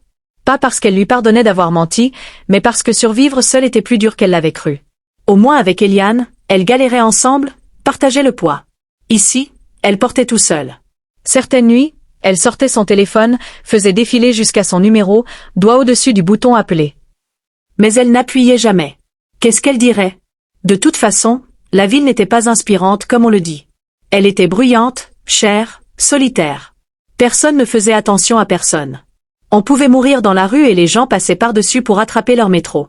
Luna la prit vite. Un matin, elle vit une femme évanouie sur le trottoir. Les gens passaient comme si elle était invisible. Elle s'arrêta, vérifia qu'elle respirait. Elle respirait. Juste épuisée, SDF probablement. Elle laissa le sandwich qu'elle avait acheté pour son déjeuner à côté d'elle. Continua, resta le ventre vide ce jour-là. Au moins quelqu'un avait mangé. Trouver du travail dans le monde de Léonore fut impossible au début. Elle postula à tous les postes d'entrée chez Dratic et ses filiales. Tous rejetés. Nous cherchons quelqu'un avec plus d'expérience. Vos qualifications ne correspondent pas à nos besoins. Nous avons choisi une autre candidate. Elle savait ce que ça voulait vraiment dire. Elle n'avait pas de relation, pas de diplôme prestigieux, pas de référence qui comptait. Elle était personne, de nulle part qui essayait de forcer une porte qui ne voulait pas d'elle. Mais elle continua. Réécrivit son CV 50 fois, suivit des cours gratuits en ligne pour ajouter des certifications, postula à tout ce qui pouvait lui donner accès. Des mois passèrent, rien ne changea. Ses économies fondirent, sa santé empira. Sa chambre devint plus froide avec l'hiver. Elle commença à se demander si tout ça n'était pas une erreur, si elle ne devrait pas juste abandonner, rentrer dans la montagne, s'excuser auprès d'Eliane, vivre petite et oublier Léonore. Puis un mail arriva. Entretien programmé, analyste risque junior, filiale Dratic. Son cœur fit un saut, mais cette fois d'excitation, pas de peur. Le poste payait à peine plus que le minimum. Contractuel, pas d'avantage, mais c'était à l'intérieur des murs. Elle passa la nuit à préparer, porta son seul blazer acheté d'occasion 3 ans plus tôt. Pas parfait mais assez pro. S'entraîna aux réponses dans le miroir, lutta contre le tremblement de ses mains. L'entretien se passa dans un immeuble de bureau banal, lumière fluorescente, box gris. Une manager posa les questions classiques. Pourquoi ce poste? Je m'intéresse à l'analyse financière et à la gestion des risques. Pas un mensonge, juste pas toute la vérité. Votre expérience avec les données? Elle parla de son travail freelance, de ses compétences de recherche, de sa capacité à repérer les patterns. L'expression de la manager changea. Intéressé maintenant. Vous semblez surqualifié pour ce poste. Je cherche juste une chance de faire mes preuves. On lui demanda d'expliquer un concept financier. Elle le fit, mot pour mot de mémoire comme si elle lisait un manuel. Law Manager Cligna. Atonement affûté. Une semaine plus tard, le mail, félicitations, poste accepté. Luna fixa l'écran. Elle était dedans, pas encore près de Léonore, pas même dans le même bâtiment, mais dans le système, dans les murs. C'était un début. Le premier jour fut écrasant. Box gris à l'infini, lumière fluorescente froide. Femme en tenue business élégante qui bougeait vite, parlait vite, vivait vite. Personne ne l'accueillit, personne ne s'en soucia. Parfait parce qu'elle n'était pas là pour se faire des amis. Elle était là pour apprendre. À midi, elle mangea seule, écouta les conversations autour. Ragots de bureau, politique interne, qui montait, qui se faisait virer. Elle absorbait tout. Le soir, elle restait tard, lisait les vieux rapports, reconstituait comment l'argent circulait dans l'entreprise. Lentement, douloureusement, elle construisait une carte. Chaque département, chaque processus, chaque faille. Et chaque fois qu'elle trouvait quelque chose de faux, caché, décalé, un feu brûlait derrière ses côtes. Elle n'était plus impuissante. Elle était dedans et elle se rapprochait. La première fois qu'elle la vit, ce fut plus dur qu'elle l'avait imaginé. 3 semaines dans le poste, Luna descendait un couloir avec des dossiers pour sa supérieure. Mardi matin banal, puis l'atmosphère changea. Les gens se redressèrent, les conversations s'arrêtèrent net. Tout le monde se rangea sur les côtés du couloir. Léonore Dron passa avec 2 cadres. Son tailleur coûtait probablement plus qu'elle gagnait en 6 mois. Ses chaussures brillaient. Cheveux parfaits, gris distingués aux tempes. Sa voix calme, contrôlée parlait de projections trimestrielles comme si elle parlait de la pluie. Les poumons de Luna cessèrent de fonctionner. Cette voix. Sa vision vacilla. Le couloir disparut une seconde. Forêt, froid, brouillard. Reste là. Je reviens tout de suite. Les dossiers glissèrent de ses mains. Les papiers tombèrent partout par terre. Léonore ne la regarda même pas. Pas une fois. Ses yeux balayaient le couloir sans voir personne, comme si les gens étaient des meubles. Elle passa. Ses cadres suivirent, disparus en quelques secondes. Luna resta figée, cœur qui cognait, rythme dangereux, irrégulier. Une collègue se baissa pour l'aider à ramasser les papiers. « Ça va ? Tu es toute pâle. »« Ça va. » Elle ne mentait pas vraiment. Elle ramassa les papiers, main tremblante, se précipita aux toilettes, s'enferma dans une cabine, s'appuya au mur. Sa poitrine faisait mal, pas la douleur habituelle. Celle qui veut dire problème. « Tu es ok ?» chuchota-t-elle. « Tu n'es plus cette petite fille. » Mais le trauma se fout du temps. Il se fout de la logique. Il se souvient, c'est tout. Elle compta ses respirations, les força à ralentir, attendit que son cœur retrouve son rythme. 10 minutes avant de pouvoir bouger. Quand elle sortit, ses mains tremblaient encore, mais sa résolution était plus aiguisée que jamais. Elle n'était plus juste dans le bâtiment. Elle l'avait vu, respirer le même air, était à 3 mètres d'elle. Elle n'avait aucune idée de qui elle était. Pour elle, elle était invisible, une employée de bas étage. Personne n'a remarqué. Ça aurait dû faciliter les choses. Ça eut l'effet inverse. Ça la rendit encore plus en colère. Elle commença à l'observer plus attentivement, à prendre son emploi du temps. Quand elle venait dans ce bâtiment, quelle réunion elle faisait, où elle déjeunait. Elle restait invisible, tête baissée, faisait son travail mais écoutait. Les ragots de bureau révélaient ce que les rapports officiels cachaient. Dron est stressé en ce moment. Le conseil pousse sur les nouvelles acquisitions. Elle a viré 3 chefs de département la semaine dernière sans avertissement. Son assistante a démissionné, la 4e cette année. Léonore était exigeante, froide. Les gens la craignaient plus qu'elle ne la respectait. Luna absorbait chaque détail. Elle commença aussi à accéder à des fichiers qu'elle n'était pas censée voir. Restait tard quand le bureau se vidait, utilisait les identifiants mémorisés de collègues qui laissaient leur ordinateur ouvert, trouva des communications internes, rapports financiers non destinés à son niveau, documents stratégiques marqués confidentiels. Morceau par morceau, elle construisait l'image des opérations de Dratic. Et morceau par morceau, elle trouvait les fissures. Paiements qui ne collaient pas, sociétés écrans qui ne menaient nulle part, stratégie fiscale qui frôlait la légalité. Rien de flagrant. Léonore était trop maligne pour ça, mais assez pour rendre curieux, assez pour commencer à poser des questions. Un soir, elle partit tard, presque minuit, bâtiment presque vide. Elle entra dans l'ascenseur. Les portes commençaient à se fermer. Une main les arrêta. Leonore entra. Le cœur de Luna s'arrêta. Elle ne la regarda pas, appuya sur son bouton, se mit de l'autre côté. L'ascenseur bougea. Silence sauf le ronflement mécanique. Elle garda les yeux baissés, essaya de respirer normalement, essaya de ne pas s'évanouir. 10 adages. C'était tout ce qu'elle avait à tenir. Son cœur battait si fort qu'elle était sûre qu'elle l'entendait. Elle sortit son téléphone, tapa quelque chose, toujours pas un regard. Au 8e étage, elle risqua un coup d'œil, vit son profil. Plus vieille maintenant, plus de rides mais même expression froide, la femme qui l'avait laissé mourir. Ses mains se crispèrent en poings, ongles enfoncés dans les paumes. Elle voulait dire quelque chose. N'importe quoi. Je suis ta fille. Je suis vivante. Two as echo. Mais elle resta muette. Au 6e étage, elle soupira, agacée par quelque chose sur son téléphone comme si le poids du monde était sur elle. Comme si elle était la victime. La poitrine de Luna se serra. Elle posa une main dessus, essaya de garder le cœur stable. Au 4e étage, Léonore la regarda une fraction de seconde. Regard bref, méprisant. Ses yeux passèrent sur elle comme si elle n'était rien. Puis retour au téléphone. Elle avait imaginé ce moment 1000 fois. Ce qu'elle dirait, comment elle la confronterait. Mais coincée dans cette petite boîte avec elle, elle comprit quelque chose. Elle avait tout le pouvoir, tout l'argent, tout le contrôle. Et elle n'avait que la colère et une vérité que personne ne croirait. Au 2e étage, l'ascenseur sonna. Gwiazdy Chaussee. Léonore sortit la première, ne se retourna pas, disparut par les portes du hall dans une voiture qui attendait. Luna sortit après, jambes tremblantes. Elle tint jusqu'au coin de la rue puis s'effondra contre un mur. Tout son corps tremblait. Coeuren brille, vision flowe. Elle glissa jusqu'au trottoir froid. Les gens passaient. Personne ne s'arrêta. Elle sortit son téléphone, fixa le numéro d'Eliane, doigt au-dessus du bouton appeler. Elle avait besoin de quelqu'un, n'importe qui. Mais elle ne pressa pas. Elle rangea le téléphone, se releva, essuya son visage. Elle était venue trop loin pour craquer maintenant. Trop loin pour avoir besoin d'être sauvée. Elle allait finir ça, même si ça la tuait. 6 mois de refus et de portes closes plus tard, l'opportunité arriva enfin. Pas par candidature au réseau, par désespoir. Dratic avait besoin de quelqu'une pour une nouvelle initiative transparence, un coup de com' pour redorer l'image après un petit scandale sur des paradis fiscaux. Elle voulait une analyste junior capable de revoir les processus internes et faire des recommandations. Bas niveau, à peine mieux que ce qu'elle faisait déjà, mais ça voulait dire accès à des systèmes plus élevés, meilleurs fichiers, vraies informations. Elle postula immédiatement. L'entretien fut différent.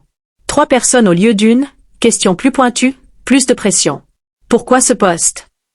Je crois que la transparence est essentielle aux pratiques commerciales durables.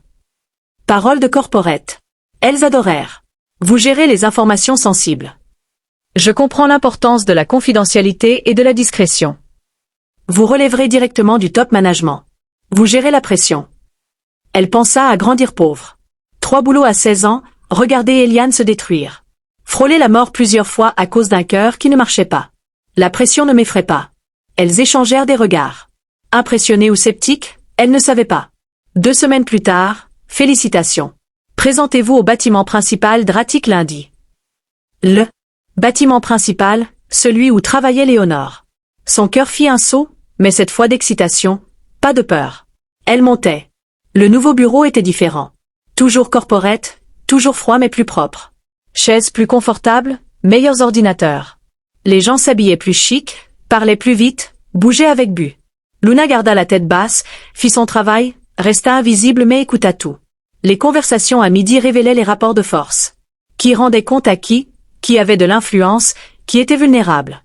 Elle apprit les rythmes du bâtiment, quand les cadres arrivaient, partaient, où elles allaient, apprendre, où les caméras avaient des angles morts. Tout alla dans son dossier mental, stocké parfaitement dans sa mémoire d'acier. La nuit, elle restait tard, lisait rapports, suivait pistes d'argent, construisait sa carte des opérations Dratic. Trouva plus d'irrégularités, plus de choses qui ne collaient pas. Sociétés écrans, comptes offshore, frais de conseil qui n'allaient nulle part, stratégie fiscale pas illégale mais pas éthique. Léonore avait bâti son empire avec soin. Chaque mouvement douteux enterré sous des couches de business légitime. Mais Luna avait le temps, la patience et une mémoire qui n'oubliait rien. Elle commença à tout documenter, capture d'écran sur son téléphone perso, notes et fichiers cryptés chez elle, construisant un dossier lentement, soigneusement. 3 mois plus tard, on l'appela pour une réunion. Sa supérieure avait l'air stressée. On a besoin de quelqu'une pour préparer une présentation pour la retraite des cadres le mois prochain. Processus interne, recommandations d'efficacité, ce genre de choses. Je peux le faire. C'est au profil. Léonore sera là. Autre cadre. Vous êtes sûr de pouvoir gérer? Son estomac tomba mais sa voix resta stable. Oui, parfait. Vous avez 3 semaines. Après la réunion, Luna resta à son bureau, main tremblante sous la table où personne ne voyait. Une retraite de direction avec Léonore, c'était ça l'opportunité qu'elle attendait. Elle remonta les détails de la retraite, lut l'ordre du jour, activité de team building et stratégie dans un cadre relaxant en montagne. Cadre montagneux. Sa poitrine se serra. Elle continua de lire. Lieu, dans les cascades, près de plusieurs chalets de luxe. Près des mêmes montagnes où tout avait commencé. Un plan commença à se former dans sa tête. Dangereux, risqué, peut-être impossible, mais possible. Elle pouvait proposer le lieu précis, concevoir l'ordre du jour, contrôler le cadre, la ramener à l'endroit où elle l'avait laissé, la forcer à affronter, pas avec preuve ou avocate ou exposition publique, mais avec la vérité, à l'endroit même où tout avait commencé. Elle passa les 3 semaines suivantes à préparer. Construisit une présentation professionnelle sur la transparence et le leadership, assez bonne pour que personne ne questionne ses recommandations. Puis suggéra calmement un chalet précis pour la retraite, un qu'elle avait soigneusement choisi. Ce lieu offre d'excellentes installations et l'atmosphère parfaite pour l'alignement exécutif. Sa supérieure approuva sans hésiter. L'assistante de Léonore approuva. Personne ne se demanda pourquoi elle avait choisi cet endroit précis. Personne ne savait qu'il était à 24 kilomètres de l'endroit où Luna Dron avait été laissée pour mourir. La retraite fut programmée fin octobre dans 2 semaines. Luna confirma sa présence, réserva son voyage, puis elle fit quelque chose qu'elle n'avait pas fait depuis des mois. Elle appela Eliane. Elle répondit à la 2e sonnerie. Luna. Sa voix se brisa comme si elle attendait cet appel depuis qu'elle était partie. J'ai besoin de ton aide. Tout ce que tu veux. Dis-moi. Je veux que tu me rejoignes dans les montagnes, celles où tu m'as trouvée. Silence. Qu'est-ce que tu prépares? Quelque chose qui finira d'une façon ou d'une autre. Luna? Tu es avec moi ou pas? Silence encore. Elle entendait sa respiration. Elle réfléchissait. Je suis avec toi, dit-elle enfin. Toujours. Elle ferma les yeux, soulagement mêlé de peur. Je t'envoie les détails. Personne d'autre? Et Eliane? Waze. Apporte l'enveloppe, celle que tu n'as jamais dépensée. J'en ai besoin. Elle raccrocha avant qu'elle puisse demander pourquoi. Resta assise, coer qui cognite. 2 semaines avant la retraite. 2 semaines avant que Léonore Dron retourne sur les lieux de son pire crime et cette fois sa fille morte l'attendrait. La navette de l'entreprise partit à 6 heures du matin. 12 cadres, 3 assistantes, Luna. Tout le monde râlait pour le départ, pour quitter la ville, pour passer un week-end à faire des exercices de confiance. Luna ne dit rien, regarda juste par la fenêtre pendant que la navette grimpait dans les montagnes. Les routes se rétrécissaient, les arbres se resserraient des 2 côtés. Chaque virage ramenait quelque chose. Une odeur, un son, un sentiment. Sa poitrine se serrait à chaque kilomètre. Quelqu'une demanda si elle allait bien. Oui, juste mal au cœur en voiture. On l'a cru. Le chalet apparut après 2 heures. Immense, cher, tout bois et verre et luxe. Le personnel se précipita pour les bagages, proposa des verres, donna les clés. Luna prit la sienne mais n'entra pas tout de suite. Elle marcha jusqu'au bord de la propriété, regarda la forêt. Quelque part là dehors, peut-être 24 kilomètres, était la clairière où Léonore l'avait laissée, où elle avait failli mourir, où tout avait changé. Ses mains tremblaient. Elle les fourra dans ses poches. Ça va? Elle se retourna, une cadre. Marque quelque chose. Elle sourit comme si elle s'en foutait. Juste un peu d'air. C'est magnifique ici, hein. Ça vide la tête. Elle n'avait aucune idée. Waze magnifique. Elle rentra. Luna resta. Le vent soufflait dans les arbres. Même bruit. Branches qui craquent, feuilles qui bruissent. Sa mémoire la ramena 15 ans en arrière. Sol froid. Cardigan rouge, peur si pure qu'elle ne pouvait pas respirer. Elle ferma les yeux, se força à rester dans le présent. Elle n'était plus cette petite fille. Elle était là pour une raison. La première journée fut du corporate ennuyeux. Exercice de cohésion, chute de confiance, discussion sur synergie et virage de paradigme. Léonore arriva en fin d'après-midi. Hélicoptère qui atterrit sur l'héliport du chalet. Tout le monde se redressa quand elle entra, comme des soldats quand la générale arrive. Elle fit un court discours sur vision et leadership. Voix calme, contrôlée, vide. Luna resta au fond, prit des notes, resta invisible, mais son cœur cognait tout le temps. Après le discours, Luna sortit discrètement. Elle avait organisé un rendez-vous avec Eliane dans un parking à 3 kilomètres, trop loin pour que quiconque du chalet voie. Elle marcha vite. La température chutait avec le coucher du soleil. Le pick-up d'Eliane était déjà là. Elle descendit en la voyant. Elles restèrent maladroites un moment, première fois en presque 1 an.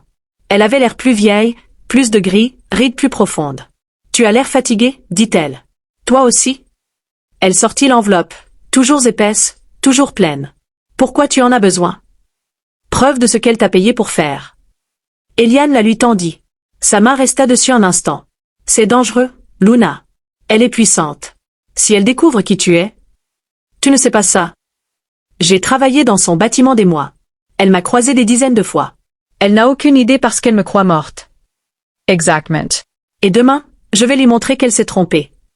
La mâchoire d'Eliane se crispa. Comment. Il y a une randonnée réflexion prévue. Je la guide. Où? La Clairiere. Où tu m'as trouvé? Son visage blêmit. Luna. Non. J'ai déjà tout planifié. Route approvée. Demain matin, je la ramène là-bas. Et après, tu crois qu'elle va juste avouer, s'excuser?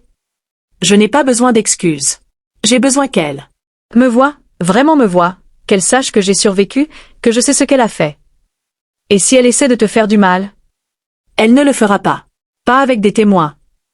Tu paries ta vie là-dessus. J'ai parié ma vie depuis le jour où tu m'as trouvé. Eliane la regarda, vraiment regarda, vit la détermination, la colère, les années de douleur transformées en but. Je ne peux pas te faire changer d'avis, hein? Non. Elle sortit autre chose du pick-up. Son vieux cardigan rouge, usé, délavé, rapiécé. Je l'ai gardé au cas où tu reviendrais. Luna le prit, le serra contre sa poitrine. Merci pour tout, pour m'avoir sauvé, pour avoir essayé. J'aurais dû te dire la vérité plus tôt. Probablement, mais tu m'as gardé en vie. C'est ce qui compte. Elles restèrent là dans le froid, deux personnes liées par un mensonge devenu réel. Je serai dans le coin demain, dit Eliane. Au cas où ça tournerait mal. Encore. Ne fais pas de bêtises. Elle sourit, petit, triste. Trop tard. Elle repartit vers le chalet. Eliane la regarda jusqu'à ce qu'elle disparaisse dans les arbres. Puis elle remonta dans son pick-up et se gara à un endroit d'où elle pouvait surveiller le chalet. Elle l'avait sauvé une fois dans ces montagnes. Elle le referait s'il le fallait. Cette nuit-là, Luna ne put pas dormir. Allongée dans le lit luxueux du lodge, si différent de sa chambre placard. Demain, tout changerait d'une façon ou d'une autre. Elle sortit son téléphone, ouvrit la photo de son acte de décès. Luna Dron décédée. Elle avait été un fantôme pendant 15 ans. Demain, elle revenait à la vie et ferait en sorte que Léonore Dron ne l'oublie jamais. Le matin arriva trop vite. Luna se réveilla à 5 heures, n'avait de toute façon pas dormi, cœur qui cognait, main tremblante. Elle enfila ses vêtements de randonnée, lassa ses bottes, glissa le cardigan rouge et l'enveloppe dans son sac. Aujourd'hui était le jour, mais d'abord, elle avait une décision à prendre. La nuit précédente, incapable de dormir, elle avait fait quelque chose de dangereux. Utiliser son ordinateur pour accéder aux réseaux internes de Dratic via le Wi-Fi du chalet. Risqué mais nécessaire. Elle avait trouvé ce qu'elle cherchait. Une vulnérabilité dans le système de rapport financier. Une séquence de commandes, c'était tout. Le système planterait. Rapport corrompu, cours de bourse en chute, investisseuse paniquée. L'empire de Léonore perdrait des millions, peut-être des milliards. Elle avait écrit le code, l'avait testé dans un environnement sécurisé. Ça marchait parfaitement. Un clic et elle aurait sa vengeance. Simple, propre, finale. Elle avait fixé le bouton exécuter pendant 2 heures, doigt au-dessus de la touche. Maintenant, dans sa chambre du lodge, elle rouvrit l'ordinateur. Le code était toujours là, en attente. Sa poitrine faisait mal, pas à cause de son cœur cette fois, à cause de quelque chose de plus lourd. Elle pensa à toutes ces années, la pauvreté, la douleur, regarder Eliane se détruire, frôler la mort seule dans les hôpitaux de la ville. Tout ça parce que Léonore avait décidé qu'elle ne valait pas la peine d'être gardée en vie. Elle méritait ça, méritait pire. Mais elle pensa aussi à l'entreprise, aux milliers de gens qui y travaillaient. Des gens comme elle qui galéraient juste pour survivre. Des gens qui n'avaient rien à voir avec ce que Léonore avait fait il y a 15 ans. Faire planter le système les toucherait aussi. Leur job, leur famille, leur vie. Elle deviendrait exactement comme elle, quelqu'une qui détruit des innocents pour gain personnel. Son doigt s'éloigna de la touche. Elle ferma l'ordinateur. Non, chuchota-t-elle. Pas comme ça. Elle n'était pas là pour détruire aveuglément, pas là pour faire mal à celle qui ne lui avait jamais fait de mal. Elle était là pour exposer la vérité, faire affronter à Léonore ce qu'elle avait fait. Et il n'y avait qu'un seul endroit où. Ça la briserait, les montagnes. Le petit déjeuner était à 7 heures. Tout le monde réuni dans le grand hall.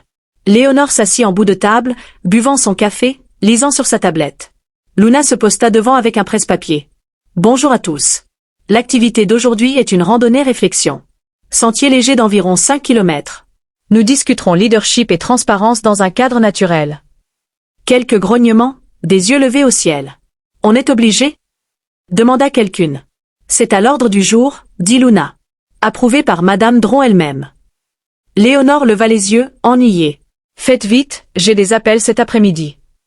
Bien sûr, madame. Sa voix resta stable, même si son cœur battait la chamade. Elles partirent à 8 heures, 12 personnes suivant Luna sur un sentier étroit. Elle les guida plus profond dans la forêt, loin des chemins balisés, vers un endroit qu'elle et Eliane seules connaissaient. Les cadres râlaient pour leurs chaussures, le froid, le manque de réseau. Luna continuait de marcher. Léonore restait au milieu du groupe, silencieuse, regardait sa montre toutes les 2 minutes. Les arbres s'épaissirent, le sentier se rétrécit. Certaines commencèrent à demander où on allait. « Encore un peu », dit Luna. « Il y a une clairière plus loin. Endroit parfait. » Ses mains tremblaient maintenant. Elle les fourra dans ses poches. Chaque pas amenait des souvenirs. Sun's odors. C'était la même forêt, les mêmes arbres, le même froid. Sa poitrine se serra. Sa respiration devint courte. Pas maintenant. Tiens bon. Elle se força à avancer. Puis elle la vit. La clairière, plus petite que dans son souvenir, mais la même, définitivement la même. Elle s'arrêta de marcher. Tout le monde rattrapa, se regroupa. « On est arrivé ?» demanda quelqu'une. « C'est l'endroit. » Luna ne répondit pas. Ne pouvait pas. Elle était redevenue une enfant de 5 ans à genoux, froid, peur, appelant sa mère. « Mademoiselle Rowan. » Une assistante lui toucha le bras. « Ça va ?» Elle cligna. Des yeux, revint au présent. « Oui, désolé. C'est l'endroit. » Les gens s'éparpillèrent, commencèrent à parler leadership, vision, blabla corporate. Luna se tourna. Léonore se tenait au bord de la clairière, regard lointain. Son visage était vide, illisible, mais sa posture changea. Ses épaules se crispèrent. Elle reconnaissait l'endroit. Elle le voyait dans ses yeux. Reconnaissance, puis déni, puis quelque chose comme de la peur. Elle la regarda, vraiment la regarda pour la première fois et Luna sut que c'était le moment. Elle plongea la main dans son sac, sortit le cardigan rouge, l'enfila, le même qu'il y a 15 ans, délavé, usé mais reconnaissable entre mille. Le visage de Léonore devint blanc comme un linge. Ses yeux se fixèrent sur le cardigan puis sur son visage.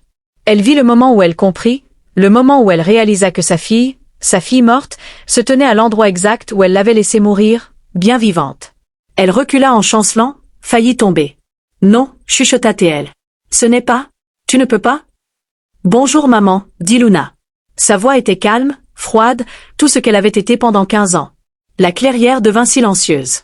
Tout le monde se tourna, confus, attendant une explication. Leonore ubrit la voce. Rien n'en sortit et pour la première fois de sa vie parfaite et contrôlée, elle ne savait pas quoi faire. Tout le monde regardait, les cadres, les assistantes, tous les yeux entre Luna et Léonore. « Produce. »« Je suis désolée, dit Marc. Tu viens de l'appeler maman ?» Luna ignora, garda les yeux sur Léonore. Elle était figée, blanche, main tremblante. Elle avait imaginé ce moment 1000 fois, ce qu'elle dirait, ce qu'elle ressentirait. Mais maintenant que c'était là, elle ne ressentait rien, juste froid. « Cet endroit ?» dit-elle doucement. « Tu t'en souviens ?» La bouche de Léonore s'ouvrit, se referma, s'ouvrit encore. « Je ne sais pas de quoi tu parles. » Sa voix se brisa. Tout le monde l'entendit. « Tu n'étais sauviens.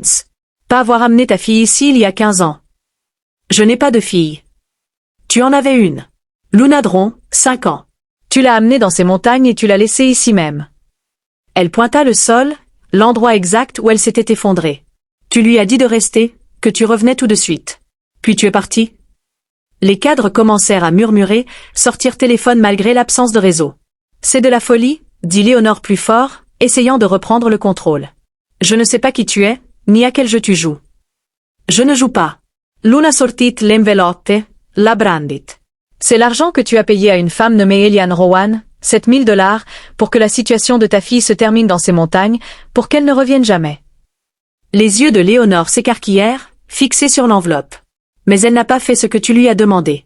Elle m'a trouvé, m'a porté jusqu'à l'hôpital, m'a sauvé la vie, m'a donné son nom et m'a élevé dans la misère pendant que tu touchais 2 millions d'assurance-vie. » Elle sortit l'acte de décès, le déplia. « Luna Dron, décédée, signé par toi, déposé alors que j'étais encore vivante. » Elle marcha vers elle. Elle recula. « Tu m'as déclarée morte, as touché l'argent, bâti ton empire sur ma tombe et tu n'as jamais regardé en arrière. » Arit. Chichota, Léonore. Pourquoi? La vérité fait mal. Tout le monde sait que j'ai perdu ma fille. C'était tragique. Un accident? Luna se tourna vers les autres. Elle filmait maintenant. Téléphone levé, capturant tout. Bien qu'elle filme. Ma mère m'a amenée ici exprès, m'a laissée dans le froid avec une maladie cardiaque qu'elle savait mortelle. Puis elle est rentrée attendre que je meure pour pouvoir encaisser. C'est un mensonge, dit Léonore. Désespérée maintenant. Elle s'est perdue. J'ai cherché.